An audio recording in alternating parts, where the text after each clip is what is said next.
वृंदावनेश्वरी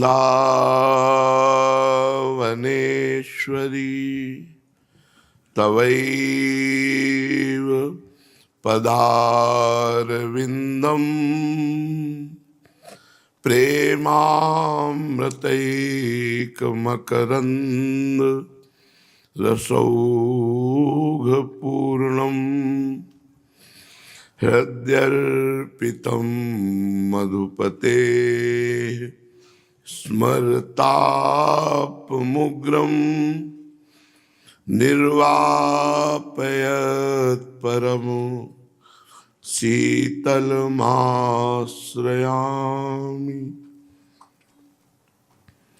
परम शीतलमाश्रयामि। परम सच्चिदानंद घन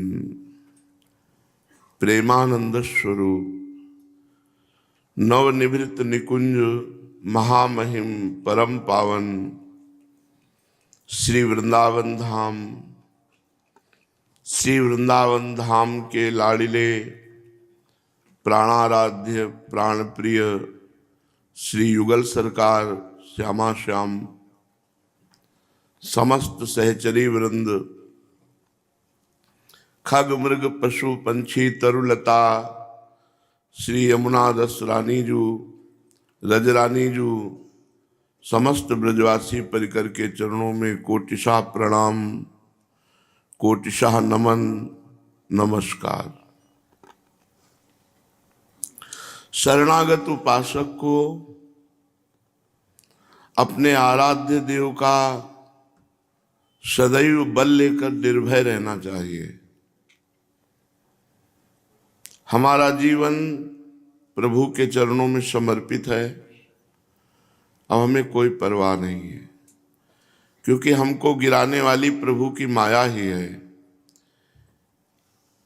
अपनी माया का संवरण वही कर सकते हैं, अपनी माया को रोक वही सकते हैं। हमारी ना बुद्धि में ताकत है, ना हमारे में कोई बल है कि हम ऐसी आंधी भरी माया को रोक पाए। इसलिए हम शरणागत हैं। अब जो होगा मंगल होगा, हमें चिंता नहीं करनी। हमें चिंतन करना है, जैसे बने वैसे। इस बात का चिंतन कि हम प्रभु की शरण में हैं, बहुत बड़ा बल है। शरणागत को अपनी रक्षा की चिंता नहीं करनी चाहिए। शरणागत को अपने योग क्षेम की चिंता नहीं करनी चाहिए। शरणागत को गुणातीत शरण भगवान करते हैं, ये दृढ़ विश्वास रखना चाहिए। श्रीपाद प्रबोधानंद जी महाराज कह रहे हैं, त्वयि रचयति राधिका वनासमति भय मेत पलायितो माया। बहुत ध्यान से सुनना। कह रहे यदि किशोरी जी की शरण में हो गए और उन्होंने ऐसा कह दिया कि मैं तुम्हारी रक्षा करूंगी, तो त्रिभुवन में कोई ऐसा नहीं है जो तुम्हें अब बाधा पहुंचा सके। जहां राधा ने कह दिया कि तू मेरी शरण में है, अब तेरी रक्षा मैं करूंगी, तो मति भय मेत पलायितो माया। माया ये देखकर भयभीत होकर भाग जाती है कि महारानी जी की शरण में है। ये माया दासी है प्रभु की, और राधा किशोरी प्रिया है, प्राण प्रिय है श्री लाल जी के। तो जो किशोरी जी की शरण में होता है, त्वयि रचयति राधिका वनाशा मति भय मेत्य पलायितो माया हत हृदय कुतून विदम तवागाद विकृत शतम गगन प्रसून कल्पम। तुम्हारे जो विकार है ना, ये गगन प्रसून के समान है। गगन प्रसून कहते हैं बादलों में जो बन जाते हैं फूल मकान, ऐसे बादलों में आकृति बन जाती है, वायु चली एक क्षण में नष्ट हो गए। ये गगन प्रसून के समान तुम्हारे काम क्रोध लोभ मोह मद मत्सर है, ये सब नष्ट हो जाएंगे। तुम केवल किशोरी जी की शरण में हो। किशोरी जी की शरण होने मात्र से मति पलायति माया, जो हमारी बुद्धि में माया का प्रभाव बैठता है वो पलायति, वो भाग जाती है। पर हृदय से महारानी जी की शरण में हो जाओ। शरणागति तभी पुष्ट होती जब अपने में कोई बल नहीं रह जाता। और निश्चित ऐसा ही अनुभव होता है कि अपने में कोई बल है ही नहीं। बुद्धि तो माया रचित, मन तो माया रचित, चित्त तो माया रचित, अहंकार तो माया रचित, पांच भौतिक शरीर तो माया रचित, स्वभाव तो माया रचित। जो हम हैं, जो मैं है, उसको हम भूल गए हैं। वो अविनाशी चिदानंद है, उसको आप विस्मरण करके माया रचित शरीर में, माया रचित अंतःकरण में, माया रचित स्वभाव में हम अपनापन कर लिए, मैंपन कर लिए। यही है बंधन। ये शरणागति से नष्ट हो जाता है। यदि हम हृदय से किशोरी जी की शरण में तो छोड़ दिया अपने आप को, अब कोई चिंता नहीं, न लोक की न परलोक की, नरक स्वर्ग अपवर्ग आस नहीं त्रास है। न नरक का भय है, न स्वर्ग और मोक्ष की चाह है। अब जैसा किशोरी जी की इच्छा हो वैसा करें। पूर्ण शरणागत। जहां तक हमसे बन रहा है वहां तक हम नाम जप कर रहे हैं। जितना हमसे प्रयास हो रहा है गलत आचरणों से बचने का कर रहे हैं कि हमसे गलत आचरण, इसके बाद आप जानो आपके हम समर्पित हैं। बिल्कुल हृदय से पक्के ऐसे रहो, इसी से भगवत प्राप्ति हो जाएगी। कह रहे कि जो किशोरी जी की शरण में है और उन्होंने आश्वासन दिया है कि एक बार वचन से भी कोई शरणागत हो जाए तो उसे छोड़ते नहीं, तो हो सकता है कि हम हृदय से ना हो, वचन से तो हैं हम कि हे लाडली जो हम आपके हैं। और हम वचन से भी ना हो तो आपने तो स्वीकार किया है। नहीं, हमें क्या पता कि क्या वृंदावन रस है, क्या नित्य विहार है, क्या भगवत मार्ग है, हमको तो इसका भी पता नहीं। आपने हमें स्वीकार किया, आप हमें लाए, तो आप चाहें तो एक क्षण में हमारा सारा काम बन सकता है। अब हमारे बनाए नहीं बनेगा, फाइनल। अब हमारे बनाए नहीं बनेगा, अब आपके बनाए बनेगा। अब आप जितना घसीट के ले आए हैं तो और घसीट लीजिए थोड़ा। अपने नाम रूप लीला धाम की आसक्ति प्रदान कर। प्रगट से तो धाम में हम हैं, पर आसक्ति हमारी भोगों में है, आसक्ति हमारी धन में है, आसक्ति हमारे शरीर में है। तो महारानी जी हमारे छुटाए नहीं छूटेगी, ये हमारे छुटाए नहीं छूटेगी, ये आपके छुटाए छूटेगी। अब आप शरणागत की रक्षा करो, जैसे चाहो वैसे संभालो।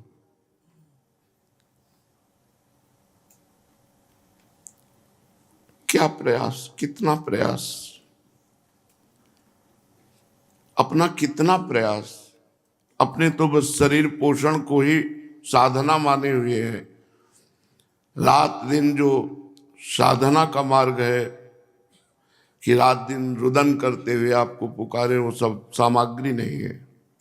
हम रुदन कर सकते हैं तो विषय भोग की लालसा के लिए, रुदन कर सकते हैं तो शरीर पीड़ा में, रुदन कर सकते हैं तो अपनी कामनाओं की पूर्ति के लिए आपसे, लेकिन आपके लिए आपको चाह करके आंसू बहाएं, ऐसी सामर्थ्य नहीं रह गई। हृदय को मलिन कर दिया है इस प्रचंड माया ने। हे किशोरी जू, हे करुणामयी, आप स्वयं संभाल लीजिए। श्रीपाद कह रहे हैं तुम्हारे सैकड़ों विकार हवा की तरह उड़ जाएंगे, केवल किशोरी जी की शरण में हो जाओ। सैकड़ों विकार, और है सैकड़ों विकार हैं। ईमानदारी से देखा जाए तो ऐसे झूला झूल रहे हैं हमारे मन बुद्धि चित्त अहंकार। कभी थोड़ा किशोरी जी की तरफ तो कभी पूरा माया की तरफ, बस ऐसे झूला चल रहा, अभी कदम आगे नहीं बढ़े, लड़खड़ा के वहीं खड़े हैं। जीवन का जीवन हो जाता है, वहीं खड़े हैं। तो राधा कृष्ण पदाम्बुजे दृढ़ रतिस तत्केलि कुंजोज्वलम यो वृंदावन मावसेच परमा अभेद्य सुकल्पतः तस्माहं यदि यस्य कस्यचिदपि त्यक्ताभिमानावली धास्ये पादरजांश्च मूर्धनि भविता सम्यात्मेश्च योगतस्तदा। यदि राधा कृष्ण के चरणों का तुमने दृढ़ आश्रय ले लिया है, संकल्प से जरा भी विचलित मत होना। संकल्प किस बात का? मैं प्रभु की शरण में हूं। बहुत हाथ पैर मारे कि इस भव समुद्र से पार हो जाएंगे, पर देख लिया हाथ पैर मार करके अथाह है, अगाध है, कितना तैरोगे। अब भरोसा है आपके चरण कमल जहाज का, चाहो तो बैठाल कर पार कर दो, नहीं तो हम हाथ पैर मारते मारते डूब जाएंगे, पार नहीं हो सकते हैं। पक्की बात है, ये पक्की बात है। हम हाथ पैर मारते मारते डूब जाएंगे, पार नहीं हो सकते।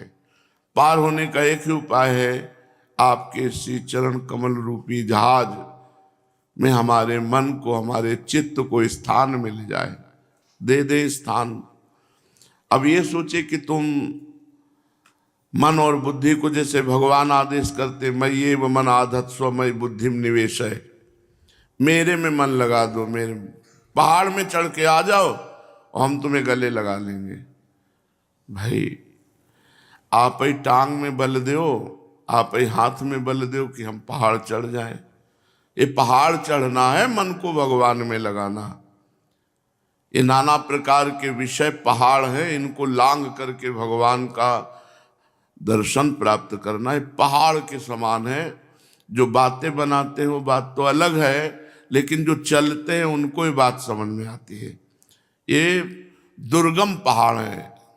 गृह कारज नाना जंजाला ते अति दुर्गम शैल विशाला ईसम आवत अति कठिनाई और राम कृपा बिनु आए न जाए। भगवान की कृपा के बिना इन विषय रूपी दुर्गम पहाड़ों को पार करके जाना बड़ा कठिन है। आधे चढ़े फिर गिर गए, तो जो उत्साह था वो भी नष्ट हो गया। फिर कोशिश की, फिर गिर गए। और आप चाहें तो पार हो सकता है। ये बिल्कुल दिमाग में बैठा लो। इसीलिए पूर्ण अहम की शरणागति हो जाती है कि अब हमारे बस का नहीं रहा, अब आप देख लो। जब हमारे बस का नहीं रहा तो आप देख लेते हो। आप देख लेते हैं तो वो हो जाता है जो जन्म जन्म साधना करने पर भी नहीं होता।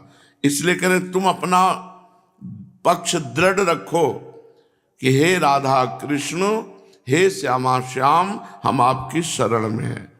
राधा कृष्ण पदाम्बुजे दृढ़ रतिस। अब दूसरी बात करें कि ये दृढ़ रति कैसे होगी, तो बोले तत्केलि कुंजोज्वलम यो वृंदावन मावसेच।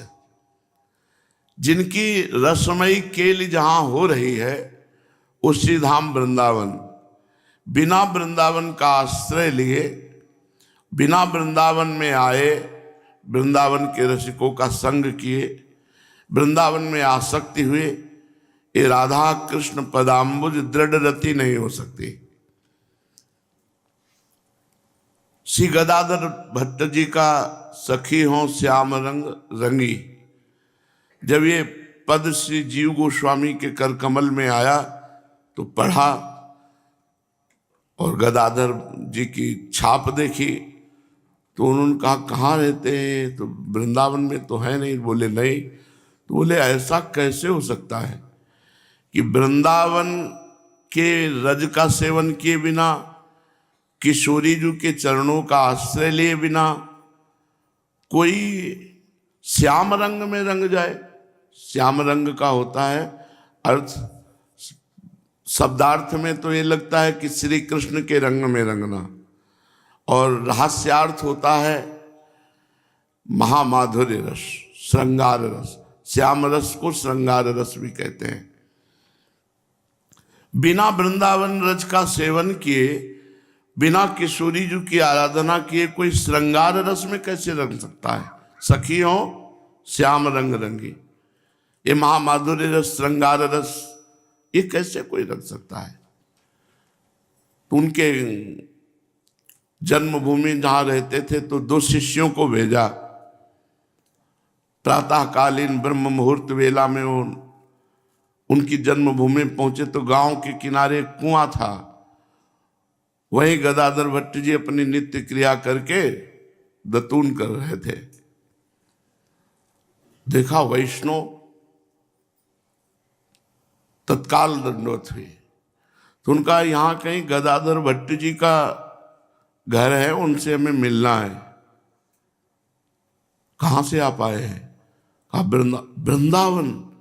वृंदावन, हा वृंदावन, प्राण वृंदावन। मूर्छित होकर गिर गए गदाधर भट्ट जी, मूर्छित होकर गिर गए। हा वृंदावन, प्राण वृंदावन, जीवन वृंदावन।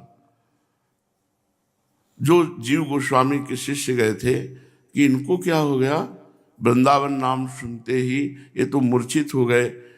जल से मुख प्रक्षालन किया और कहा आप कौन हैं? तो कहा इस दास का नाम ही गदाधर भट्ट है। अब उनको संशय नहीं रहा, बोले जो पद लिखा है अवश्य अवश्य आपकी स्थिति है, क्योंकि जिसका वृंदावन नाम सुनते ही ये हाल हो जाए, उसकी वृंदावन में कितनी रति होगी।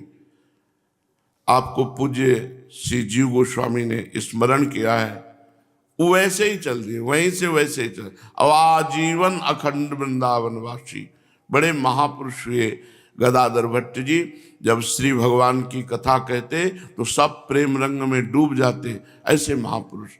तो बिना वृंदावन की रति के कह रहे हैं, तत्केलि कुंजोज्वलम यो वृंदावन मावसेच परमा अभेद्या स्वकल्पता।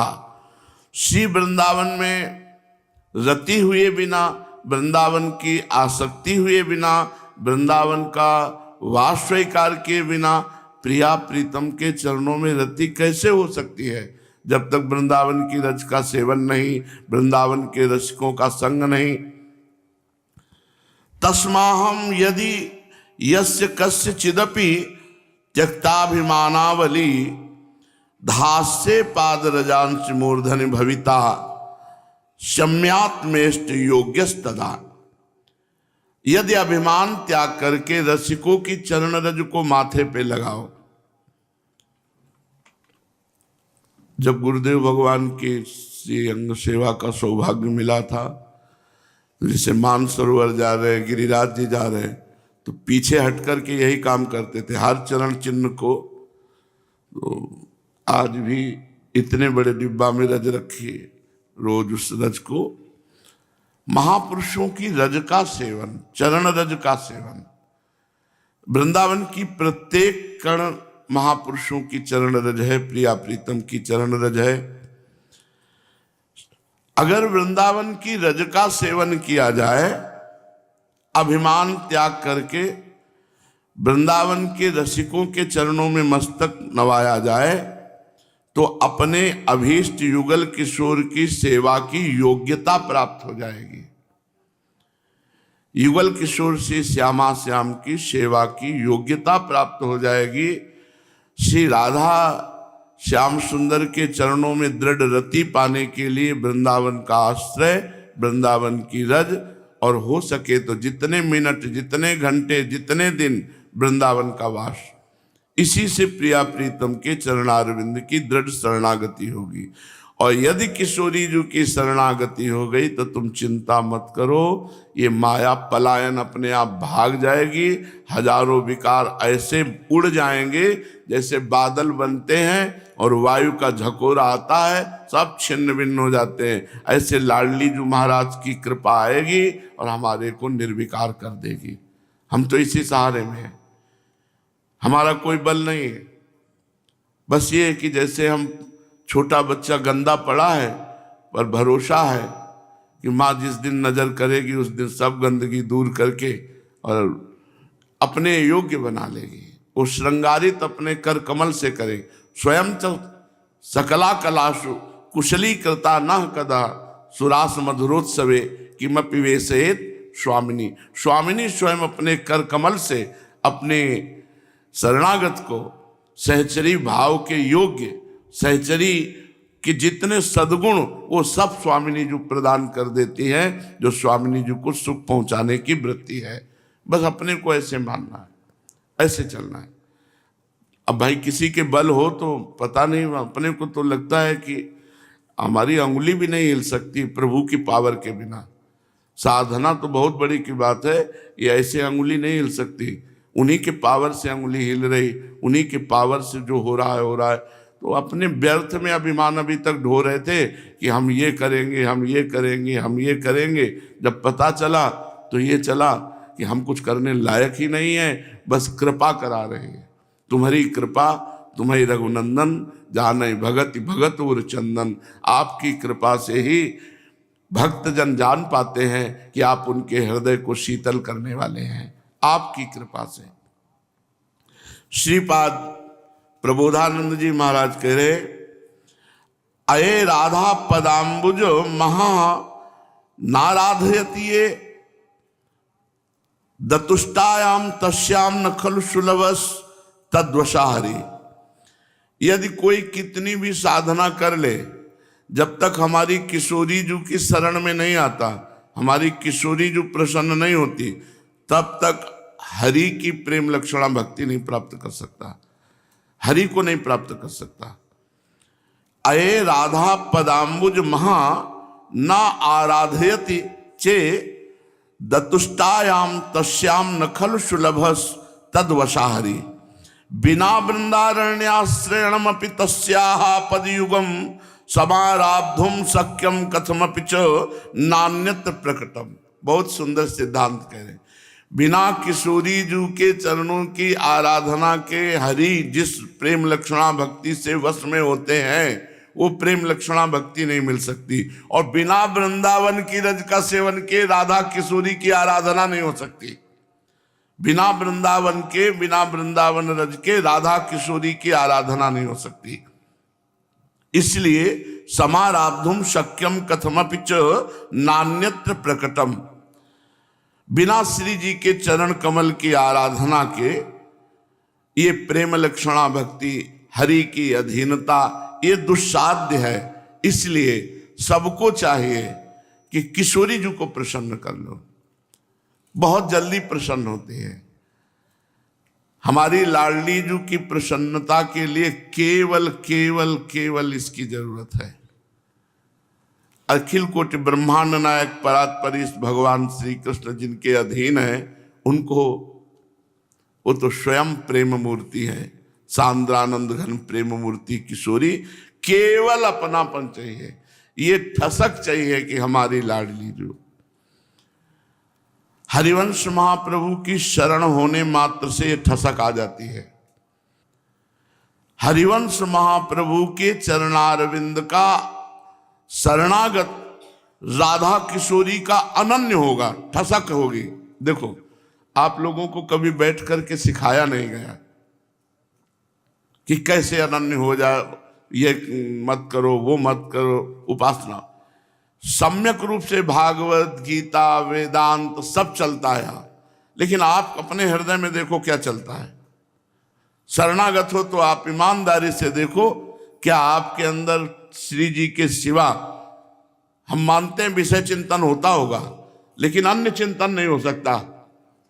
ये हम अपने शरणागति की भावनात्मक जांच से कह रहे हैं कि माना आपका विषय चिंतन हो सकता है, लेकिन आपका अन्य देवी देवता अन्य का चिंतन नहीं हो सकता। क्यों? अभी तुम्हारे अंदर अगर शरणागत हो चुके हो हरिवंश महाप्रभु के, तो आप ये विचार करके देख लो कि महाप्रभु की शरणागति का जो भाव उतरेगा तो यही बात रहेगी, मेरी महारानी श्री राधा रानी, हमको कोई परवाह नहीं, चाहे हमें नरक मिले, स्वर्ग मिले, अपवर्ग मिले, मेरी किशोरी जी। हम ये नहीं कहते कि हम बहुत बड़े तपस्वी हैं, बहुत बड़े भजनानंदी, पर हम ये ठसक से कहते हैं, हमारे माई श्यामा जी को राज, महारानी जी के सिवा, लालजू के सिवा हमारा कोई नहीं। और प्रत्येक अपनी उपासना में देखो क्या और विराजमान है। एक बार पूज्य गोस्वामी जी आए तो उनका, बाबा हम आपकी सेवा देखना चाहते हैं। सेवा में आए, राधा नाम विराजमान, जो सेवा विराजमान है विराजमान थे। तो उनका, बाबा बस यही हमारे कई दिन से प्रश्न चल रहा था कि हम सेवा दर्शन करेंगे। तो उनका, महाराज जी क्या त्रुटि सेवा में? बोले बस नहीं, हृदय गदगद हो गया कि हरिवंश शरणागति पक्की। मतलब हमारी सेवा में राधा वल्लभ लाल, हरिवंश महाप्रभु, नाम और गुरुदेव जिन्होंने राधा वल्लभ लाल और नाम दिया है, बस इसके सिवा नहीं। आप देखो अभी वही विविध रूपों में है। तो क्या आप जो शरणागत हैं, आपके हृदय में भी कभी है? किसी के है? और किसको बैठ के सिखाया गया है? तो ये हरिवंश महाप्रभु का प्रताप है। हरिवंश प्रताप ही जानत है, हरिवंश प्रबोध प्रमाणत है, हरिवंश सर्वस्व है तिनके, सुख संपत्ति दंपति जो जिनके। आप ये समझो कि सारा वैभव वृंदावन, प्रिया प्रीतम, रस प्रेम नित्य विहार सब उनकी मुट्ठी में है। महिमा तेरी कहा कहूं श्री हरिवंश दयाल, तेरे द्वारे बटत है सहज लाडली लाल। ये हरिवंश प्रसाद है। बिना वृंदावन की रज का सेवन किए रसिकों का संग नहीं होता, और बिना रसिकाचार्य रसिकों की शरण हुए प्रिया प्रीतम की शरणागति दृढ़ नहीं होती। कोई परवाह नहीं, बिल्कुल बेपरवाह, ना मृत्यु का डर, ना कष्ट का भय, एक मतलब नवीन आनंद। ऐसा नहीं कि परिस्थिति गड़बड़ ना हो, परिस्थिति गड़बड़ से गड़बड़ हो सकती है, विपत्ति हो सकती है, भारी कष्ट हो सकता है, लेकिन उस स्थिति में भी एक अपार आनंद की, बिल्कुल आनंद की वृत्ति, ये हरिवंश प्रताप से। आपको सच्ची कह रहे हैं, आप शरणागत ना हो श्री जी के, हरिवंश महाप्रभु को भी श्री जी कहते हैं। ध्रुवदास जी ने वचन सिद्धांत विचार लीला जो है, सिद्धांत विचार लीला, उसमें कहते हैं तहां श्री जी के श्रीमुख की बानी, क्योंकि किशोरी जो ही सजनी जो है, सजनी जो ही किशोरी जो है, पूरे निकुंज में एक के सिवा दूसरा नहीं है। वो एक है प्रेम, प्रेम के खिलौना दो प्रिया प्रीतम, और प्रेम मूर्ति सहचरी, प्रेममय वृंदावन, प्रेममय खगमृग पशु पंछी, प्रेममयी निकुंज में, प्रेममयी सैया पे, ये प्रेम के खिलौना खेलते रहते हैं और सखिया खिलाती रहती है। प्रेम प्रेम प्रेम, वही प्रेम का मूर्तिमान अवतार, हित अवतार, हित माने प्रेम, श्री हरिवंश महाप्रभु है। सच्ची मानिए, इन्हीं की शरणागति से ये संपूर्ण वैभव प्राप्त होता है। इसीलिए कहा कि अये राधा पदाम्बुज महा ना आराधयति, जिसने श्री राधा किशोरी की आराधना नहीं की, चे दतुष्टायाम तस्याम न खलु सुलभ तद वसा हरि, हरि को वश करने वाली जो प्रेम लक्षणा भक्ति है वो उसे प्राप्त नहीं हो सकती। और बिना वृंदारण ने आश्रय मपि, वृंदारण का आश्रय नहीं लिया तो तस्या पद युगम समाराधुम शक्यम, वो फिर प्रिया प्रीतम की आराधना की सामर्थ्य नहीं आती। कथमपि चा नान्यत्र प्रगटम, कोई और साधना कर लो, प्रिया प्रीतम को आप प्रकट नहीं कर सकते। वो प्रकट होगा तो वृंदावन की रज का सेवन, रसिकों का संग तभी होगा। इसका उदाहरण देख लो, गीता वाटिका को पूरा वृंदावन बाबा बनाए हुए थे। गिरिराज जी, वृंदावन की रज, सब पूरा वृंदावन की ही भावना, वृंदावन की रज ही गिरिराज जी, और वृंदावन की रज आज भी वहां है गीता वाटिका में। वृंदावन की उपासना परिपक्व ही वृंदावन की रज से होती है। बहुत महिमा इस रज की है और रसिकों की है। पूज्यपाद श्री उड़िया बाबा जी महाराज, महापुरुषों के वचन समस्त संशयों का नाश करके भगवत मार्ग पुष्ट करते हैं। यहां भी कह रहे हैं तुम दृढ़ प्रतिज्ञा करो, जैसे वहां कह रहे थे तुम दृढ़ संकल्प, संकल्प माने प्रतिज्ञाएं होती, तुम दृढ़ प्रतिज्ञा करो कि मैं प्रभु का हूं, अब प्रभु के सिवा मेरा कोई नहीं, तो सारे पापों का प्रायश्चित हो गया। कोई अनुष्ठान करने की जरूरत नहीं पाप नष्ट करने के लिए। सन्मुख हो ही जीव मोहि जब ही, जन्म कोटि अघ नासो तब ही। जब जीव मेरी शरण में आ जाता है तो करोड़ों जन्मों के पाप नष्ट कर देते हैं। तो बोले महाराज, जब करोड़ों जन्मों के पाप नष्ट हो गए तो ये भोग क्या रहे हो, फिर क्यों भोग रहे हो? तो ये पाप का जो संचित है करोड़ों जन्मों का वो नष्ट हो गया। अब शरणागत हैं, आगे का हिसाब मिटा देंगे। लेकिन जिससे शरीर बना था, भक्ति तो अब प्रारंभ हुई, शरीर बना था, उस समय पहले लिख गया था कि इस समय तुम्हें ये कष्ट भोगना है, इस समय ये सुख भोगना है, इस समय दुख भोगना है, वही भोगा जा रहा है। संशय मत करो, करोड़ों जन्मों के पाप नष्ट हो जाते हैं जब जीव भगवान की शरण में होता है।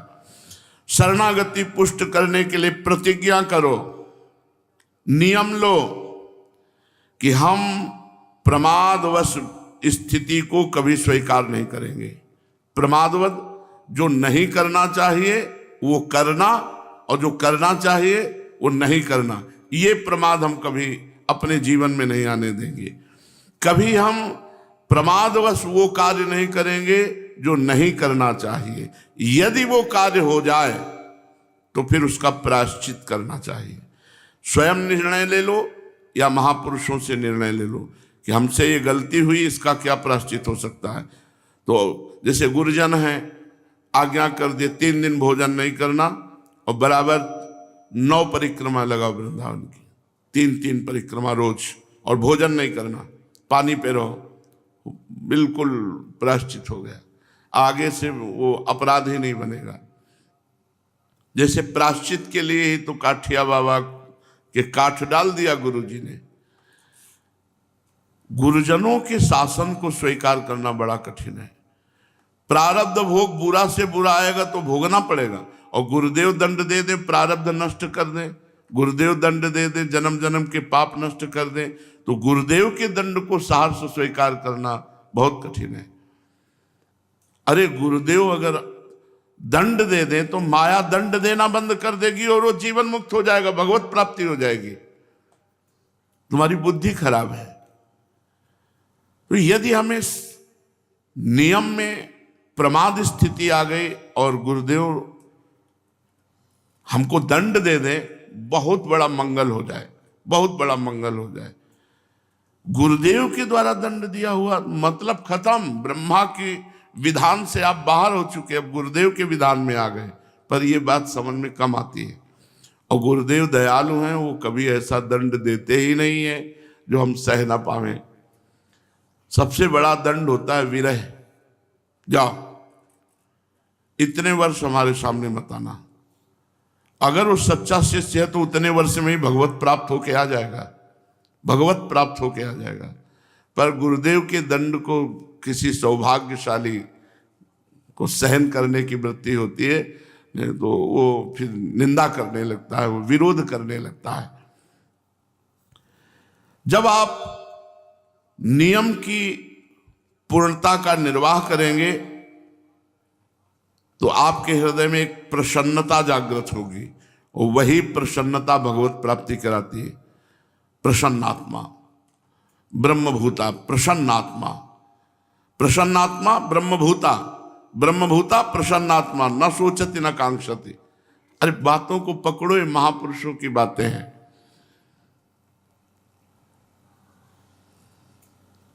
देखो हमारी इज्जत श्यामा श्यामा है, इसके सिवा हमारी कोई इज्जत नहीं। जैसे संतानी के या उसने गाली दे दी, उसने अपमान कर दिया, हमारी तो बेइज्जती हो गई। नहीं, हमारी बेइज्जती कभी नहीं हो सकती। तुम्हारे गाली देने पर, तुम्हारे अपमान करने पर, तुम्हारे प्रहार करने पर, या जो भी, क्योंकि हमारी इज्जत शरीर नहीं है, हमारी इज्जत ये सम्मान नहीं, हमारी इज्जत श्यामा श्याम है। और अविनाशी चिदानंद सच्चिदानंद, हमारी इज्जत को कुछ नहीं बिगड़ने वाला। इसीलिए साधु महात्माओं को मान अपमान से ऊपर देखा गया है। और संसारी आदमी, अरे यार हमको गाली दी, अब तो इज्जत है, फिर क्या इज्जत रह गई, गाली दे दिया। अब वो इज्जत के लिए, देहाभिमान के लिए बड़े बड़े अपराध कर जाते हैं। नियम करो कि हम प्रमाद स्थिति में कोई भी धर्म विरुद्ध आचरण नहीं करेंगे। यदि हो जाता है तो स्वयं प्रायश्चित करो या संत महात्मा महापुरुषों से आज्ञा ले लो कि ये हमने अपराध, अगर वो कह देते क्षमा आगे से मत करना तो कोई प्रायश्चित की जरूरत नहीं। अगर वो कह देते कि बहुत दुष्ट हो, ऐसी गलती तुम्हारे द्वारा कैसे हो गई, इतने से प्रायश्चित हो गया। गुरुदेव दंड दे दे, अरे ललचाना चाहिए।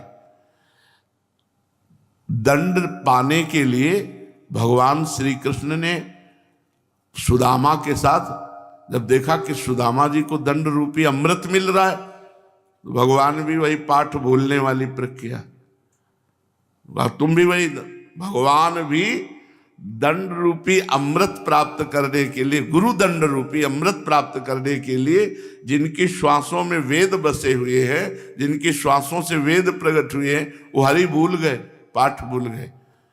तो सुदामा जी के साथ गए थे ना लकड़ी लाने के लिए। भगवान को पाठ भूल जाएंगे, त्रिकालज्ञ सर्वज्ञ, लेकिन गुरुदेव दंड दे, जाओ श्री कृष्ण तुम्हारे लिए भी ऐसा। ये 7 बातें साधना को पुष्ट करती हैं। ये 7 बातें संसार के प्रपंच से छुटकारा दिला देती हैं। पहली, तृष्णा का सर्वथा अभाव। तृष्णा समझ लीजिए, जैसे हम 2-4 दिन पहले कुछ खाया पिया और अब हमें याद आ रही कि वही हमें खाने पीने को मिले, या कोई भोग है उसकी फिर याद आ रही, भोगे हुए भोग को पुनः भोगने की इच्छा का नाम तृष्णा है। भोगे हुए भोग को पुनः भोगने की, चाहे वो नेत्र का भोग हो, श्रवणेन्द्री का भोग हो, जनेन्द्री का भोग हो, रसेंद्री का भोग हो, घ्राणेन्द्री का भोग हो, त्वगेन्द्री का भोग हो, भोगे हुए भोग को पुनः भोगने की इच्छा का नाम तृष्णा है। और जिस साधक की तृष्णा का अभाव हो गया है, या कुछ तो नियम जीवन में होने चाहिए। हमारे प्रथम गुरुदेव जो थे, बड़े कट्टर नियम निष्ठ थे। उनको कई दिन भूखे रहना पड़ा। उनका नियम था कि ऐसे नारियल का वो खप्पर रखते थे, 24 घंटे में एक बार फलाहार। फलाहार में गांव में दूध है, आलू है उबाल के, गुड़ है, बस यही चीजें प्राय आती थी। अब जैसे बताने वाला कोई नहीं हुआ, और वो दूध और ये सब सामग्री लाए, एक ही में डालो, गुड़ आलू दूध ऐसे डाल दिए खप्पर में, तो पा लिए। अगर आप तो डालें स्वामी जी, नहीं, खप्पर पलटा दिया। 4 आलू डाली, इसके बाद पूछा स्वामी जी और, बस वही रोक, नहीं। तो पहले बताया जाता था बोलना नहीं कुछ, चुपचाप जाओ, खप्पर ऐसे करें, आप डाल दो जितना डालना है डाल दो, बोलना नहीं। और अगर आप डाल दो तो खप्पर भर दो आप आलू से, तो पालेंगे। कई दिन भूखे रहते थे, क्योंकि प्राय लोगों की आदत हो, तो डाले स्वामी जी, नहीं, और खप्पर पलटा दिया। फिर कुछ 24 घंटे नहीं, फिर दूसरे दिन जब दूसरे की भिक्षा होगी तब। बड़े तपस्वी, और 90 वर्ष की आयु में लगभग जुड़े थे, 92-93 में अंतर्ध्यान हो गए थे। रात दिन उनका वो वाला माला होता था ना, रात दिन माला चलता है। बस वो उन्हीं की कृपा से बात आई कि श्वास श्वास नाम जप करे, दुविधा रहे न कोई। जो श्वास श्वास नाम जप करता है, बड़े चमत्कार उनके संग देखे, बड़े चमत्कार देखे, भागवतिक चमत्कार देखे। भजन में बहुत बड़ी ताकत है। तो नियम निष्ठा उनकी महाराज जी की ऐसी थी कि पूछो मत। देखो प्राय धोखा ही हो जाता था। लोगों का ये स्वभाव होता है कि जैसे 4 आली डाले तो स्वामी जी और डाले, बस खत्म, वही खत्म, दोबारा 24 घंटे में कुछ लेना नहीं। बड़े नियम निष्ठ। तो अपने कुछ नियम निष्ठाएं होनी चाहिए। तृष्णा का अभाव पहला। किसी भी भोगे हुए भोग को मन पेश करता है अंदर, और फिर लगता है यार फिर भोगे, चाहे वो देखने का हो, सुनने का हो, चखने का हो, वो नाना प्रकार के भोग है। उसमें होना चाहिए कि आपसे पूछे कोई कि आज क्या पाओगे, तो आप खोजो अंदर तो आपको कुछ मिले ही नहीं। क्या बताएं हम कुछ, क्योंकि कोई तृष्णा ही नहीं है, कोई भोग की तृष्णा ही नहीं। तृष्णा का मतलब भोगे हुए भोग की। तो आपसे कोई पूछे तो आपके खोजने पर अंदर ये पता ना चले क्या पर हमें तो जो प्रभु जैसा नहीं, वैसे ना ऐसे ना वैसे, कुछ मिले ही ना।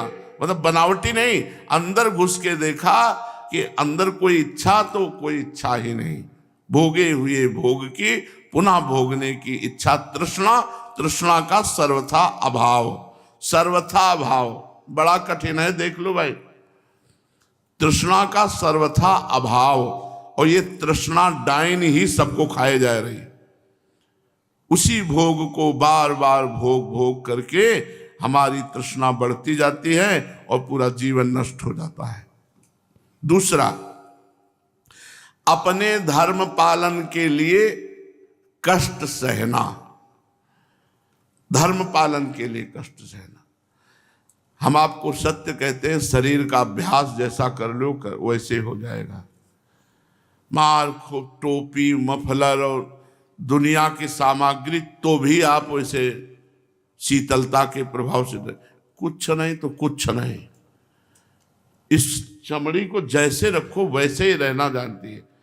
ज्यादा नहीं, अगर आप उचित वस्त्र तो ठीक है, ज्यादा साधु महात्माओं को ज्यादा ऐसा नहीं, क्योंकि भगवान का आदेश है, मात्रा स्पर्शास्तु कौन्ते शीतोष्ण सुख दुखदा आगमा पैनो अनित्यास तास्तितिक्षस्व भारत।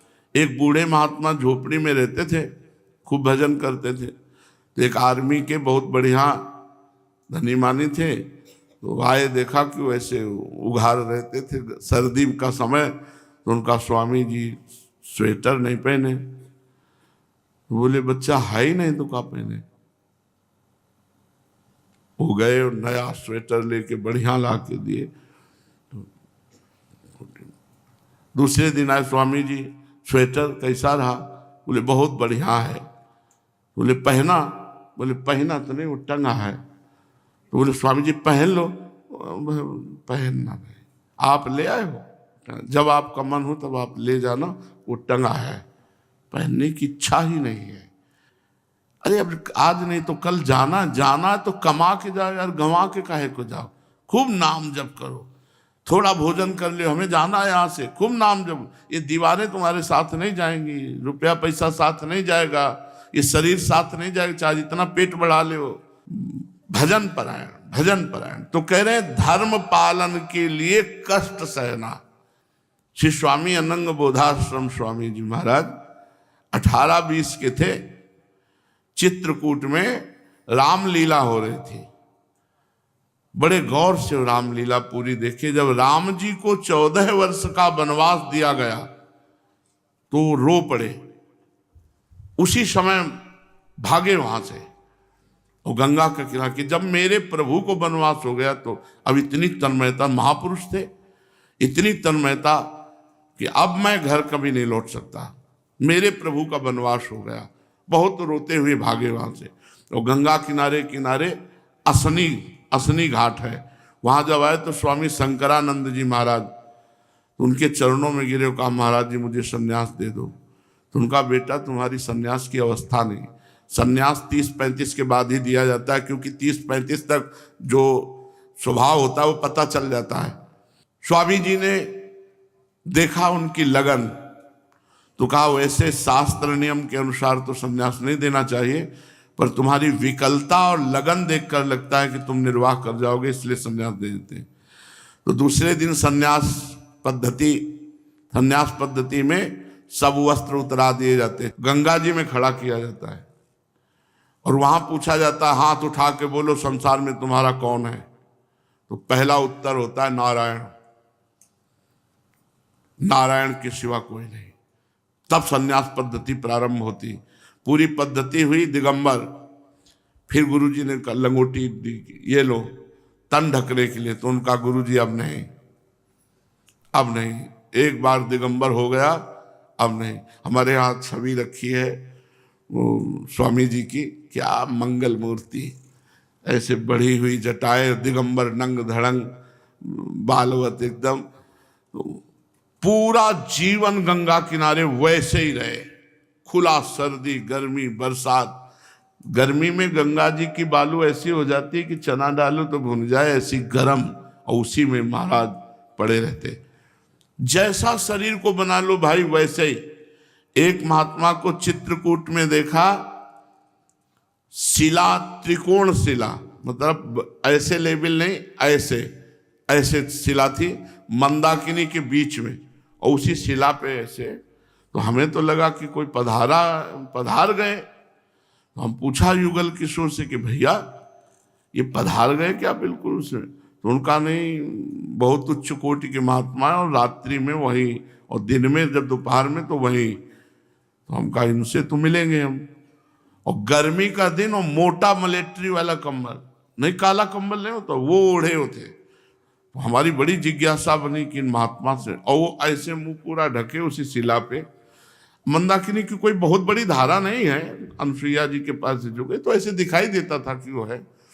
पर हम नजदीक इसलिए नहीं गए कि किसी महात्मा को विक्षेप नहीं पहुंचाना चाहिए। जब वो स्वतः चल रहे हो या जागृत हो तो बात अलग है, अगर वो ध्यानस्थ हैं या वो शयन मुद्रा में तो उनको नहीं बोलना चाहिए, पता नहीं किस भाव में कहाँ डूबे हैं। तो हमने इंतजार किया। तो रात्रि में निकले, और पूरा कंबल ऐसे, और कुछ भींजा हुआ, बिल्कुल अवधूत स्थिति। और जे भी चेहरा देखा, ऐसा सुकोमल बालवत चेहरा, तेज प्रस्फुटित हो रहा था। गले में कंठी थी तुलसी की। महाराज जी थोड़ा बात करना है। वो रुके नहीं, दौड़ के फिर आगे गए। उनका महाराज जी 1 मिनट बैठ जाइए। वो बैठ गए। बोलिए, क्योंकि हमारा भी सन्यास वेश था, गेरुआ वस्त्र, तो उन्होंने संत देखकर कृपा की। उससे बात नहीं करते थे वो। तो हमका पहला प्रश्न हमारा कि आप इतनी भीषण गर्मी में, जब एक मार्किन भी सहन नहीं हो रही, वहां पत्थर हैं तो और भी गर्मी होती है, तो आप ही इतना मोटा कंबल कैसे ओढ़े? उनका अभ्यास। और दूसरा प्रश्न, आप उसमें त्रिकोण शिला पे क्यों लेते हैं? बोले विक्षेप से बचने के लिए, लोगों से बचने के लिए। और तीसरा प्रश्न, आपका उदर पोषण कैसे होता है? बोले बस अभी निकले, अगर कहीं कुछ फेंका हुआ मिल गया या कोई रोग बुला के हमें दे दिया तो दे दिया। तो कुछ ऐसे चित्रकूट के जत्थे इंतजार करते थे कि इस गली से निकले हो तो उनको कुछ दे, भगवान दे ही देते थे। फिर हम चौथा प्रश्न, महाराज जी आप अपनी इच्छा से हमें कुछ बता दीजिए। तो उन्होंने कहा यदि गुरुमंत्र जूठे मुंह जपा जाए तो काम क्रोध आदि की वृत्ति हो जाती है और बढ़ जाती है। अच्छा, नाम तो जप सकते हैं, उनका नाम जप सकते हो, गुरुमंत्र जूठे मुंह नहीं जप सकते। हमारी एक और जिज्ञासा है कि कंठी देखकर लगता है कि आप वैष्णव हैं, तो आप किस संप्रदाय से जुड़े हुए हैं? तो उनका माधव गौड़ेश्वर संप्रदाय से जुड़े हुए हैं। और तो उनका ये तो प्रिया प्रीतम की उपासना है। बोले हाँ। तो हम कहा फिर आप वृंदावन क्यों सेवन नहीं किए? तो उनका वृंदावन से ही हमें श्री जी का आदेश हुआ कि चित्रकूट जाओ, तो हम चित्रकूट वास कर रहे। बस इतनी वार्ता है। तो हम महाराज जी कभी फिर हम आपसे बोल सकते हैं? बोले कभी नहीं। और चल दिए। बड़े अवधूत। भीषण गर्मी में मोटा कंबल। आप विचार, वो भीषण सर्दी में दिगंबर। तो हमको चाहिए कि अपने धर्म पालन के लिए जो हमारे सामने कष्ट आ रहे हैं उन कष्टों को सहें। तीसरा, शीत उष्ण, सुख दुख, निंदा स्तुति, मान अपमान, इन द्वंद्वों को समान भाव से सहना। इसको सेवक जी भी महाराज कह रहे। ये कृपा प्रकरण में है। शत्रु मित्र समजान, मान मान अपमान सम, दुख सुख लाभ नहान, ये जो कृपा है। देखो साधुओं के या साधकों के या भक्तों के सहना पड़ेगा। अगर सहोगे नहीं तो आपकी भूमिका ऊपर नहीं बढ़ेगी, भक्ति नहीं बढ़ेगी। चौथा, वेद शास्त्र इनका अध्ययन करना, भगवान के नाम का और गुणों का कीर्तन करना। नाम गुण कीर्तन ये जरूरी है, जरूरी, चाहे जिस संप्रदाय के हो। नाम भगवान का जपो, नाम का कीर्तन करो, लीला गायन करो और शास्त्रों का स्वाध्याय करो। रोज किसी न किसी ग्रंथ का स्वाध्याय करना चाहिए। एक नियम बना ले, नशा पड़ जाना चाहिए स्वाध्याय का। अपने जब नैष्ठिक ब्रह्मचर्य में थे तो आज भी सैमसी में इतना बड़ा बॉक्स रखा होगा, लंबा, ग्रंथों से भरा। बस जहां नियम अपने जप का पूरा हुआ तो बस एकांत में बैठ गए, जंगल था, बस ग्रंथ पूरे महाभारत, योग वासिष्ठ, सब जितने ग्रंथ जहां जहां जो मिलते बस उनका स्वाध्याय करना, स्वाध्याय का नशा था। तो तीसरी बात है द्वंद्वों को सहे, और चौथी बात है शास्त्रों का स्वाध्याय करे, नाम कीर्तन करे, भगवान की लीला कथा का कीर्तन करे। पांचवा, मन को बस में रखे। ये मन बड़ा चंचल है। मन तो चंचल सबनते, या को कौन उपाय, साधन को हरि भजन है, कै सत्संग सहाय। अगर रोज सत्संग सुनो, सत्संग के अनुसार चलो और खूब नाम जप करो तो निश्चित मन बस में हो जाएगा। देख ले नाम, कोई और आपको उपाय की जरूरत नहीं है। नाम जप का अभ्यास और सत्संग सुनने से भोगों से वैराग्य, वैराग्य और अभ्यास के द्वारा नाम जप का अभ्यास जो दृढ़ हो रहा है उससे मन आपका अचंचल हो जाएगा, स्थिर हो जाएगा, शांत हो जाएगा। भोगों की चाह नहीं रहेगी। सच्ची मानना, भोगों की चाह नहीं रह जाएगी। और ज्यादा उपद्रव करोगे तो भोग लायक नहीं रह जाओगे। दोनों बातें लिख लो। हमारे भगवान ऐसा ऑपरेशन करेंगे कि लायक नहीं रह जाओगे। तो हमें लगता है कि भोगों की चाह मिटा दो, बढ़िया रहेगा। नहीं, ऑपरेशन हो जाएगा, पक्का हो जाएगा ऑपरेशन। और वो ऑपरेशन करते हैं तो बहुत कड़ुआ ऑपरेशन होता है। क्योंकि जगत का ऑपरेशन जब होता है तो इसमें बेहोश का इंजेक्शन लगता है, और भागवती का ऑपरेशन जब होता है तो होश का इंजेक्शन लगता है कि कहीं बेहोश ना हो जाए। अब आप समझो होश में ऑपरेशन कैसा होगा। बस ऐसा ही होता है, हे भगवान, हे नाथ, हे दीन बंधु। तो इसलिए हमें लगता है दवा खा के रोग बैठा लो तो अच्छा है, ऑपरेशन न करना पड़े। नहीं, देवर्षि नारद जी का ऑपरेशन हुआ था, चरित्र पढ़ के देख लो, ऐसा ऑपरेशन हुआ था, पूछो मत। भगवान को साप दे दिया, इष्ट देव को, आराध्य देव को साप दे दिया। बड़ा विचित्र भगवान का ऑपरेशन है। जिसका ऑपरेशन हुआ तो फिर होश उड़ गए और बार बार चरणों में गिरे कि प्रभु दोबारा नहीं, ये ऑपरेशन दोबारा नहीं होना चाहिए। तो भगवान कहते हैं कि तुम दोबारा फोड़ा मत बढ़ाना, तो ऑपरेशन काहे को होगा। तो हमें लगता है ऑपरेशन तक बात ना पहुंचे। हमें लगता है कि पहले ही भगवान की कृपा से संभल के चलो तो ऑपरेशन नहीं। ऑपरेशन ऐसे होते कि बस एक ही रास्ता दिखाई देता है। इसलिए मन को बस में रखो, कोई ऐसा कार्य ना होने पावे जो भगवान के मार्ग से खिलाफ है। छठवां, इंद्रियों को अधीन रखो। सातवां, शरीर और अंतःकरण ये सच्चाई से युक्त होना चाहिए। शरीर से सच्ची क्रिया हो और अंतःकरण से सत्य, कोई छल कपट ना हो। तो इन 7 बातों से तुम्हारा शरीर पवित्र हो जाएगा, मन पवित्र हो जाएगा, इंद्रियां पवित्र हो जाएंगी, स्वभाव पवित्र हो जाएगा और तुम परम पवित्र भगवान को प्राप्त कर लोगे। चलते हैं श्रीमद् भागवत महापुराण। करुणामय भगवान मथुरा पहुंच चुके हैं। प्रातःकालीन वेला में भगवान उठे, अपनी नित्य क्रिया की और अपने सखा और श्री बलराम जी के साथ प्रथम बार मथुरापुरी में प्रवेश कर रहे हैं। कंस के कारागार से वसुदेव जी जब ले गए थे तब से अब मथुरापुरी में प्रवेश कर रहे हैं।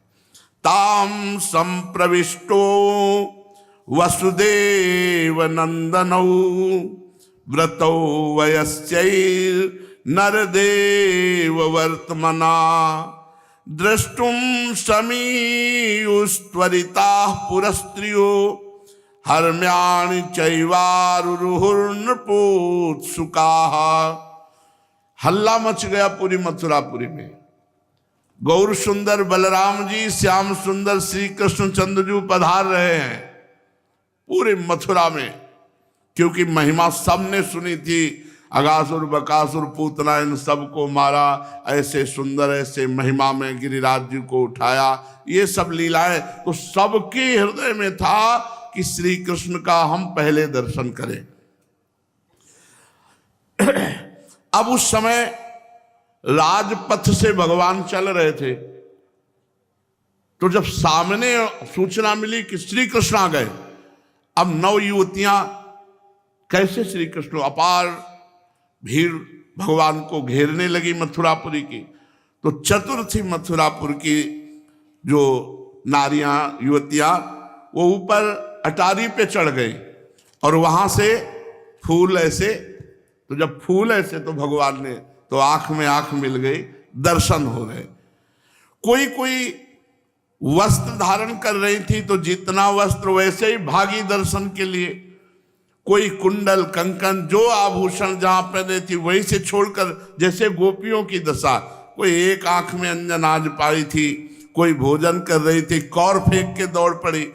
कोई जो जो कार्य कर रहे थे, मथुरावासी सुना श्री कृष्ण बलराम जी आए, सब भागी।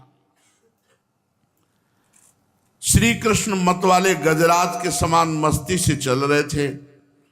लक्ष्मी जी को आनंदित करने वाले श्याम सुंदर विग्रह से समस्त स्त्री पुरुषों के चित्त को चुराते हुए विलासपूर्ण मुस्कुराहट से, प्रेम भरी चितवन से मथुरा वासियों को सुख पहुंचा रहे भगवान श्री कृष्ण चंद्रजू। मथुरा वासी भगवान श्री कृष्ण की अद्भुत लीलाएं सुनते आ रहे थे, चाहे स्त्री हो चाहे पुरुष। उनके हृदय में चिरकाल से आशा थी कि कब श्री कृष्ण को मैं देखूं। आज जे भी सुना कि वही श्री कृष्ण मथुरापुरी पधारे, सब भाग पड़े। भगवान ने सबको देखा, कोई एक व्यक्ति नहीं जिसकी आंख में आंख ना मिलाया हो। सबको प्रेम भरी चितवन मंद मुस्कान की सुधा से सींचकर उनका सम्मान किया। सब मथुरावासी भगवान को नेत्र द्वार से अपने हृदय में ले जाकर मानो आलिंगन कर रहे हों। मथुरा की नारियां अपने अपने महलों के अटारियों पर चढ़कर बलराम श्री कृष्ण पर पुष्पों की वर्षा कर रही। उस समय उन स्त्रियों के मुख कमल प्रेम के आवेग से खिल रहे थे। जगह जगह पर भगवान का आदर हो रहा है। पूरी मथुरापुरी सजाई गई है, क्योंकि कंस का आदेश था धनुष यज्ञ लीला होगी। भगवान को देखकर सभी पुरवासी आपस में कहने लगे, धन्य है ये ब्रजवासी जन जो अपने नेत्रों के दोनों से भर भर कर रूप सुधा का पान करते रहे। धन्य है गोपियां, कौन सी महान तपस्या की जिसके कारण मनुष्य मात्र को परमानंद प्रदान करने वाले श्री कृष्ण और बलराम जी का वो दर्शन करती रही। भगवान जा रहे थे, सामने से कंस के वस्त्र धोने वाला प्रधान धोबी वो आ रहा था। बड़ा अभिमानी था वो, और पापी कंस का निज जन था। कंस के राजवस्त्र धोता था वो, तो वैसे भी उसका अभिमान बढ़ा हुआ था। भगवान ने कहा, इनमें से अच्छे अच्छे वस्त्र निकाल और हमें दे। इन वस्त्रों के अधिकारी हम हैं, कंस नहीं। और देखो, नम्रता से कह रहा हूं, अगर ठीक से वस्त्र दे दोगे तो तुम्हारा परम कल्याण हो जाएगा, और नहीं दोगे तो उद्धार तो हो ही जाएगा तुम्हारा। पर अगर दे दोगे प्यार से तो ठीक है, नहीं तो उद्धार तो तुम्हारा हो ही जाएगा। परीक्षित, भगवान सर्वत्र परिपूर्ण है, सब कुछ उन्हीं का है, फिर भी भगवान ने मांगा। ए क्या करता है? तो बोले कंस के कपड़े धोता, लाओ इन वस्त्रों के हम अधिकारी हैं, दे दोगे तो तुम्हारा परम कल्याण हो जाएगा। भगवान ने मांगा, परंतु वो मूर्ख राजा कंस का सेवक होने के कारण बड़ा अभिमानी और मतवाला हो रहा था। भगवान की वस्तु भगवान को देना तो दूर रहा, उसने क्रोध में भर के आक्षेप करते हुए कहा, ऐसे ही कपड़े पहनते रहे होगे। आक्षेप किया, तुम लोग रहते तो जंगल में हो, पहाड़ों के बीच, तो ऐसे ही कपड़े पहनते रहते हो। तुम लोग बहुत उद्दंड हो गए हो और राजा कंस के वस्त्र मांग रहे हो, राजा की वस्तु लेना चाहते हो, भाग जाओ मथुरा से। भगवान से बोला, वो बड़ा अभिमानी था, भाग जाओ, अगर जीने की इच्छा है तो तुरंत भाग जाओ, नहीं तो अभी राजकर्मचारी तुम्हें दंड दे देंगे। तुम्हारे जैसे उच्छृंखलों को तो कैद करके मार डाला जाता है, भाग जाओ अगर जीने की इच्छा हो। जब वो धोबी इस प्रकार बहक बहक कर बातें करने लगा तो भगवान ने कहा, तुम न मानोगे नहीं। बड़ा तगड़ा कंस का पार्षद था। फिर वो भगवान को कटुवचन बोलने लगा तो भगवान उसके समीप गए, एक ही थप्पड़ पे उसकी गर्दन टूटकर अलग गिरी जा। अनंत बलशाली भगवान। अब जितने और धोबी थे सब कपड़े के गट्ठर वही फेंक के सब भाग गए। एक का जो ही भगवान ने परम पद दिया तो सब भाग गए। उनको क्या पता कि इनके हाथ लगने से हमें क्या मिल जाएगा। सब वही गट्ठर कपड़े के छोड़कर भाग गए। भगवान ने कहा सखाओं से, मनमानी पहनो राजा के वस्त्र, ये सब हमारी वस्तु है। भगवान श्री कृष्ण और बलराम को पहले सखाओं ने उनके नाप के कपड़े, फिर सब उल्टा सीधे जो अब राजा के कपड़े पहनने के लिए तो जो सखा है भगवान के, जो जहां आया वो कपड़ा वैसे बांध लिया, फंसा लिया। अब और जो बचे कपड़े वहीं सब फेंक दिए। भगवान श्री कृष्ण और बलराम जी आगे बढ़े तो एक दर्जी कपड़े सिलने का काम करता था। उसने देखा कि अब जो जहां उचित वस्त्र चाहिए वो तो वहां पहने नहीं गए, सब सखा उल्टा सीधा पहने। और भगवान के भी वस्त्र कुछ बड़े हो रहे थे क्योंकि कंस के बड़े वस्त्र थे।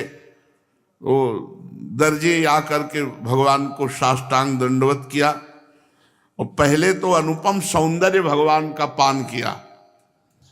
फिर उसने प्रार्थना की कि प्रभु यदि आदेश हो तो आपके और आपके सखाओं के कपड़े नाप के कर दें, सिल दें और हम पहना दें,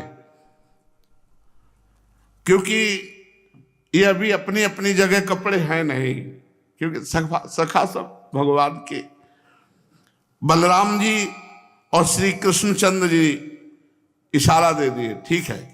तो जो कपड़े उनको काट कर फौरन सिल करके पहले भगवान श्री कृष्ण को पहनाया, फिर बलराम जी को पहनाया, फिर सब सखाओं को कपड़े। जब पहना चुका तो हाथ जोड़कर सामने खड़ा हुआ तो भगवान ने कहा तुम्हें भेंट दे, जाओ इस लोक में भरपूर धन संपत्ति तुम्हारे घर में बनी रहे, तुम्हारा शरीर बल कभी क्षीण ना हो, और जाओ तुम्हें हर समय हमारी स्मृति बनी रहे, और तुम्हें बहुत दूर की बात देख लेने और सुन लेने की शक्ति प्राप्त हो, बहुत दूर की वस्तु देख लो और सुन लो, जाओ तुम्हारी इंद्रियां अक्षुण्ण बलवान रहें और मृत्यु के बाद तुम हमारे सारूप्य मोक्ष को प्राप्त हो। जरा हमारी श्री जी की पोशाक सुनने वाले को सत्संग सुनवा देना। ए भैया, केवल प्रभु के वस्त्र सिलने मात्र से कितनी बड़ी बात। सारूप्य मोक्ष, इंद्रियां अक्षुण्ण बलवान, घर संपत्ति तुम्हारी खूब बढ़ती रहे, क्या भगवान ने दे, और दूर की देखने की शक्ति और सुनने की शक्ति प्रदान की। अब वो साष्टांग दंडवत होकर कृतकृत्य हो गया। भगवान ने अखंड स्मृति दी और कहा अंत में हमारे सारूप्य मोक्ष को प्राप्त हो गए। इस श्री जी के लिए जो कपड़ा सिलते हैं, प्रभु की जो पोशाक बनाते हैं, तो लोग कहेंगे भेंट भी तो ले लेते हैं।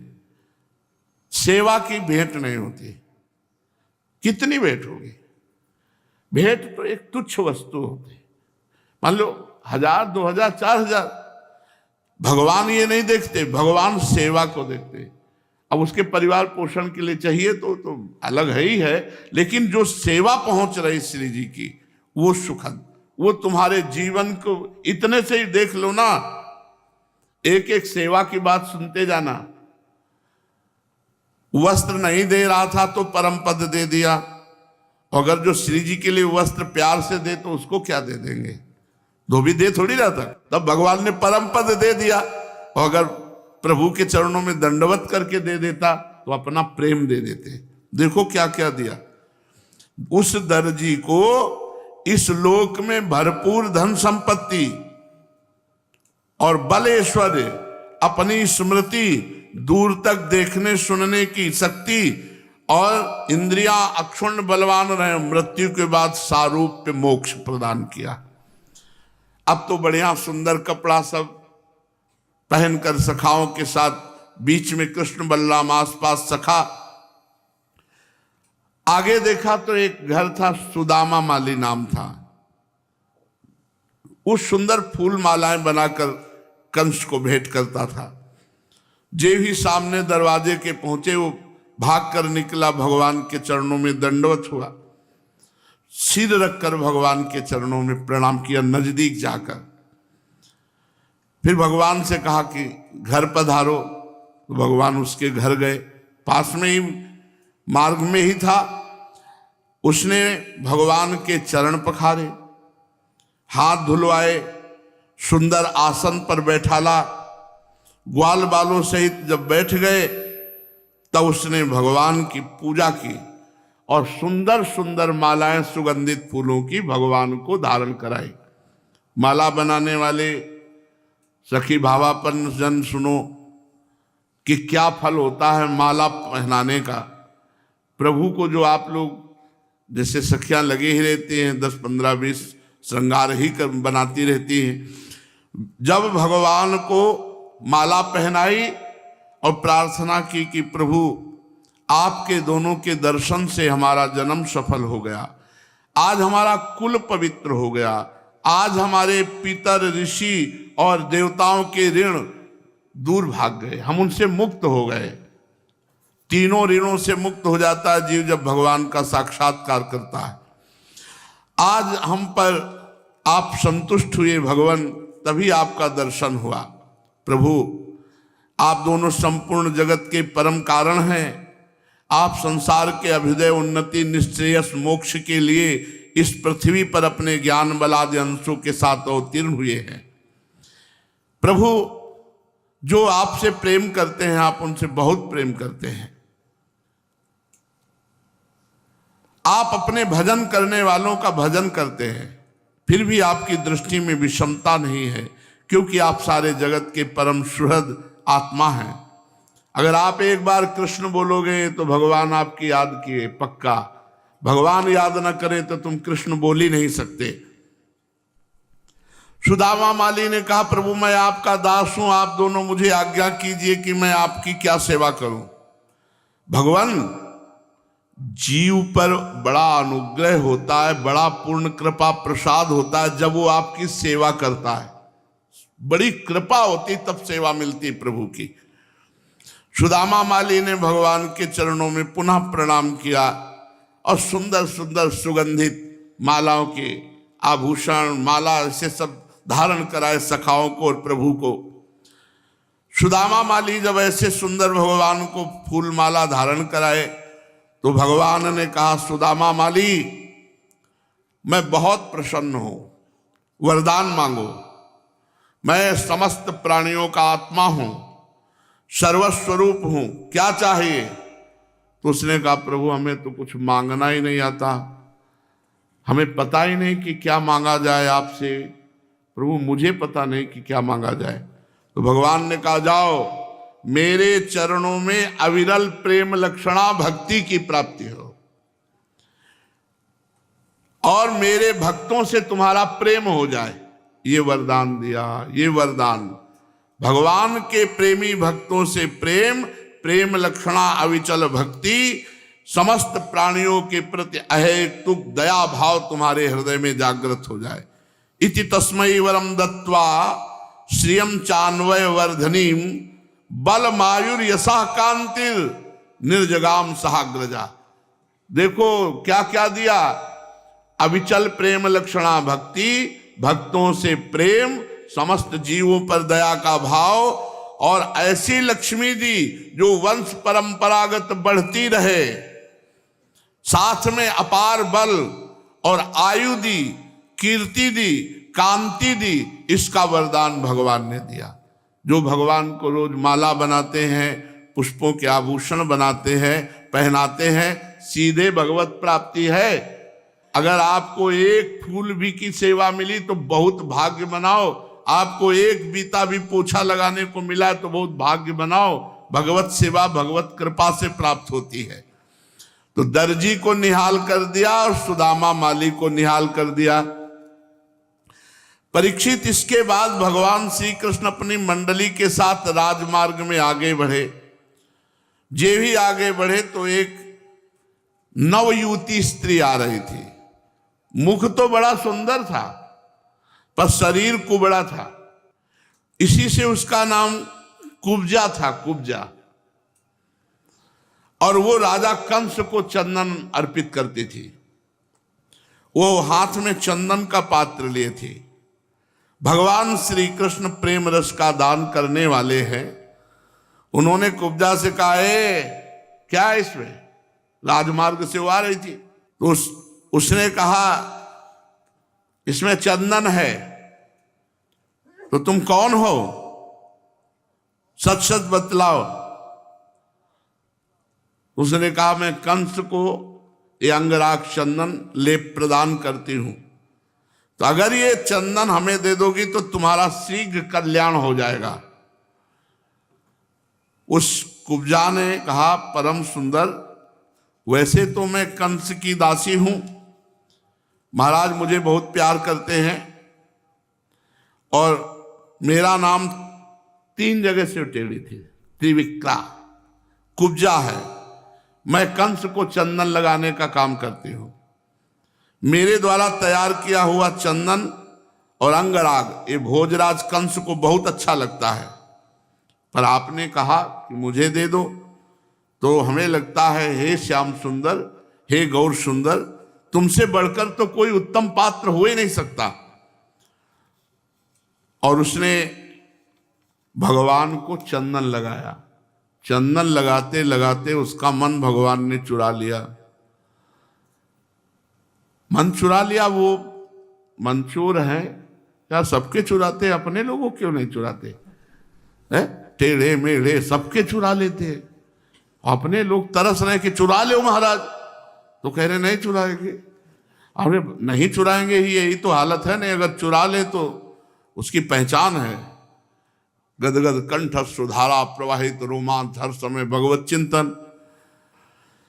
अब महाराज चंदन लगा के कुबड़ी 3 जगह से टेढ़ी, काम कटाक्ष भाव से श्याम सुंदर की तरफ देखा, काम भाव से। अरे भाई से सुंदर है।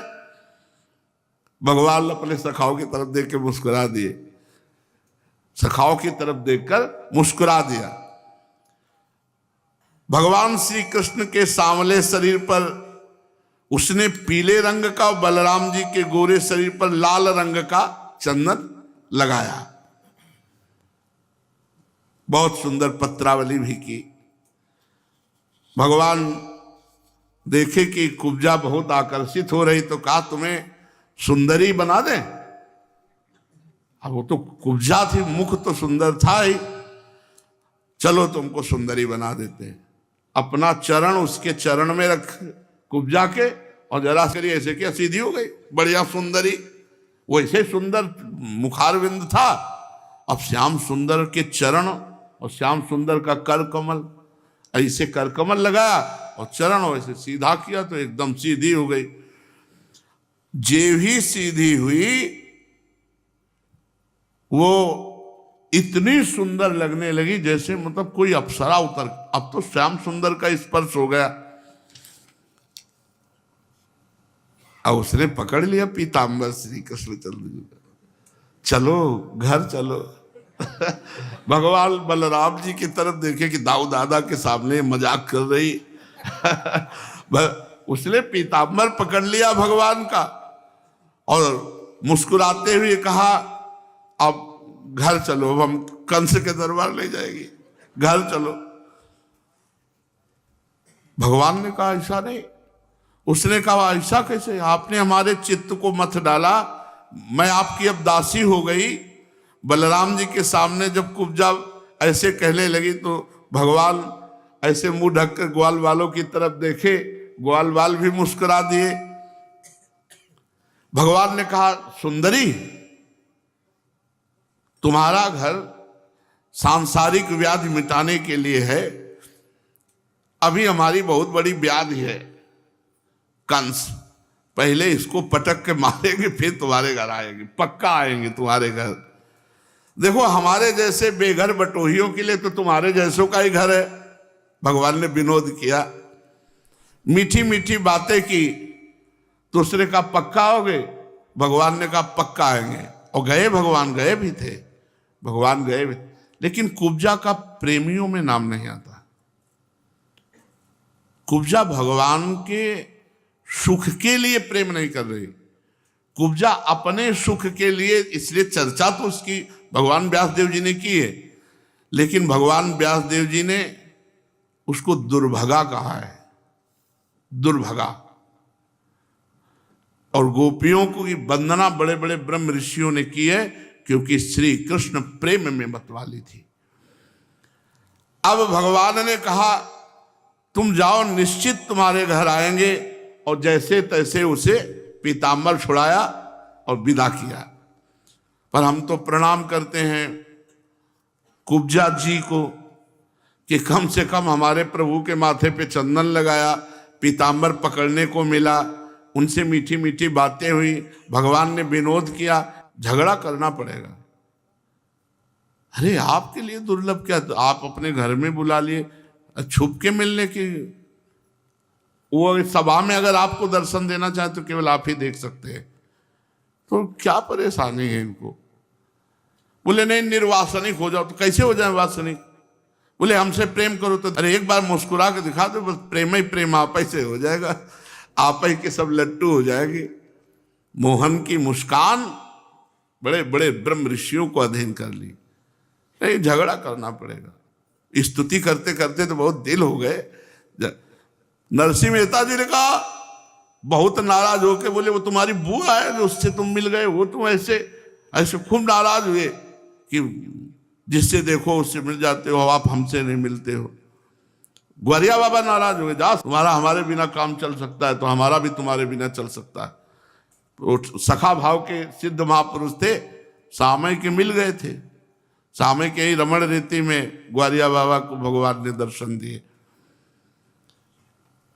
ये पता नहीं चलता है, किसी के बस में तो है नहीं, परम स्वतंत्र न सिर पर कोई, भावे मने करे सोई। कहो जरा सी बात पे रीझ जाए, और कहो पूरा जीवन तपस्या करते हुए मुनि मन ध्यान धरत नहीं पावत। बड़ा विचित्र खेल इनका। अब भगवान वहां से आगे बढ़े तो व्यापारियों के बाजार में पहुंचे। जब व्यापारियों ने देखा भगवान आए तो तरह तरह की भेंट पूजा लेकर भगवान के चरणों की वंदना की। जो देखता वो सब प्रेम के आवेश में हो जाता, चाहे वो पुरुष हो, स्त्री हो, बालक हो, बूढ़ा हो, यहां तक कि अपने शरीर की शुद्धि नहीं रहती। देखो ये एक क्षण में स्थिति आ जाती।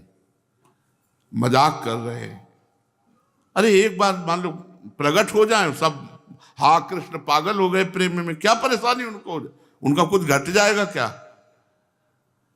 कैसे कहे, माइक से तो कह रहे हैं कि एक बार भय प्रकट कृपाल आए, बढ़िया बंसी हो जाती है, पियाजू के साथ सब निहाल हो जाए। अभी ऐसी वृत्ति भगवदाकार हो जाएगी। देख लो, कह रहे दर्शन मात्र से मथुरा वासियों का हृदय प्रेम आवेग से, यहां तक कि अपने शरीर की शुद्धि नहीं रही, मूर्ति की तरह देखते रह गए भगवान को। और कहीं प्रियाजू के साथ हो तो क्या होगा फिर? अब आशा तो यही लगाए हैं कि कभी करुणा निधान की कोई करुणा वृत्ति इधर आवे और देखे हम लोगों की दुर्दशा और करुणा कर दे। दुर्दशा है यार, ऐंचा तानी में पूरा जीवन जा रहा है, नहीं जा रहा, जैसे रस्सा कसी नहीं होती, ऐसा हो रहा है।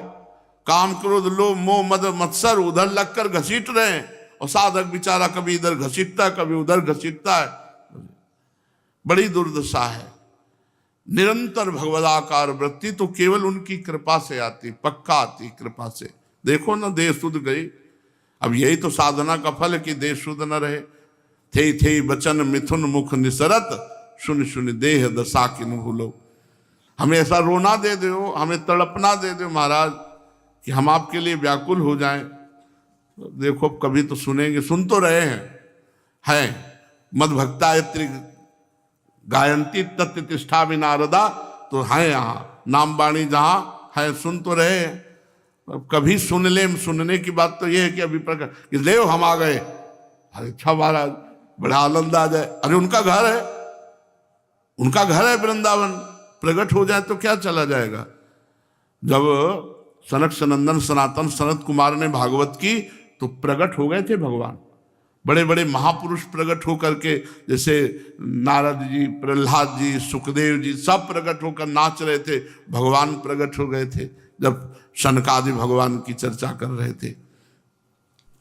अब भगवान श्री कृष्ण ने बड़े पुण्यात्मा बालक जो थे उनसे पूछते कि धनुष यज्ञ किधर है, रंगमंच कहाँ है जहां धनुष यज्ञ है। वो बच्चे छूने के ऐसे पकड़ के ये इधर, बड़े आनंदित होते मथुरावासी बालक। भगवान उनसे धनुष यज्ञ का, रंगमंच का, रंगशाला का पता पूछते।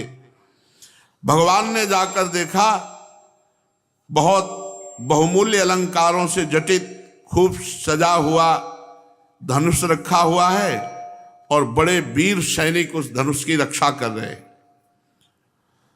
भगवान ने रक्षक से कहा हट जा, तो कंस के पार्षद थे, वो हटे नहीं, तो भगवान ने धक्का मार करके अलग किया उन सैनिकों को और अंदर प्रवेश किया और जाकर खेल खेल में बाएं हाथ से धनुष को उठा लिया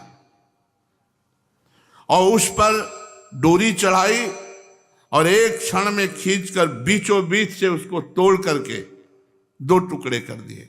जैसे मतवाला गजराज खेल खेल में ईख तोड़ देता है। और वो ऐसा कोई साधारण धनुष नहीं था, असाधारण धनुष। धनुष टूटते ही टूटने का शब्द आकाश पृथ्वी दिशाओं में भर गया। कंस को सूचना मिली, श्री कृष्ण ने धनुष तोड़ दिया, पक्का हो गया कि अब तो मार डालेंगे, क्योंकि इतना विशाल धनुष अकेले उठा लेना और तोड़ देना, इसका मतलब ही हमारी मृत्यु है। और भगवान ने वही धनुष के टुकड़े लिए, जितने सैनिक थे सब जो भगवान श्री कृष्ण को बांधना चाहते थे, मारना चाहते थे, भगवान ने क्रोधित होकर के उन्हीं टुकड़े, एक बलराम जी ने टुकड़ा उठाया, एक श्री कृष्ण ने, और सब सैनिकों को परम पद प्रदान किया, सब सैनिकों को मार डाला कंस के। कंस ने तुरंत और बलवान सेना भेजी। इसके बाद भगवान यज्ञशाला से बाहर आए और उन सब सैनिकों को मार डाला। और फिर वैसे ही आनंद से मथुरापुरी की शोभा देखते हुए विचरने लगे। जब नगर वासियों ने यह सुना कि धनुष भंग हो गया और रक्षक मारे गए, कंस ने पुनः सैनिक भेजा, वो भी मारे गए, तो परम पराक्रमी भगवान के तेज और साहस और अनुपम रूप को देखने के लिए जो और थे वो सब आ गए। बड़े बड़े देवता विमानों पर चढ़कर भगवान पर पुष्प की वर्षा कर रहे हैं। इस प्रकार भगवान श्री कृष्ण और बलराम जी स्वतंत्रता से मथुरापुरी का विचरण कर रहे। सूर्यास्त हो गया तो दोनों भाई ग्वाल भालों से घिरे हुए जहां नंद बाबा ठहरे हुए थे वहां लौट आए। तीनों लोकों के बड़े बड़े देवता चाहते थे कि लक्ष्मी जी हमें मिले, परंतु सबका परित्याग करके ना चाहने वाले भगवान का लक्ष्मी जी ने वर्ण किया, उन्हीं को सदा के लिए अपना निवास स्थान बना लिया। मथुरावासी उन्हीं पुरुष भूषण भगवान श्री कृष्ण के अंग अंग का सौंदर्य देख रहे हैं।